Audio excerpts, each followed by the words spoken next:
এবার যে আমাকে যেতে হবে মুখুজ্জে মশাই, অনেক দিন হয়ে গেল। আবার পথ ডাকছে। পরিব্রাজকের এক জায়গায় বেশি দিন থাকতে নেই, তাতে আসক্তি জন্মায়। এই যে আপনার সঙ্গে আমার পরিচয়, বন্ধুত্ব, এই পর্যন্তই ভালো। এর চেয়ে বেশি গভীরতা হলে তা বন্ধন হয়ে পায়ে জড়িয়ে যাবে। রাগ করবেন না।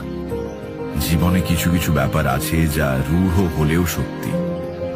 এক জায়গায় থেকে জীবন কাটাবো এমন ইচ্ছে থাকলে তো বাড়িতেই থাকতাম, মাকে কাঁদিয়ে গৃহত্যাগ করতাম না। ভালোবাসা, বন্ধুত্ব, প্রীতির সম্পর্ক এসব খুব ভালো জিনিস, কিন্তু যে মোহ আবরণ মহত্তর সত্য থেকে আমাদের আড়াল করে রেখেছে, তার থেকে মুক্তি পেতে হলে যতই কষ্ট হোক পথে বেরিয়ে পড়তে হবে। আমি আপনাদের ভালোবাসায় জড়িয়ে পড়ছি, এবার যেতে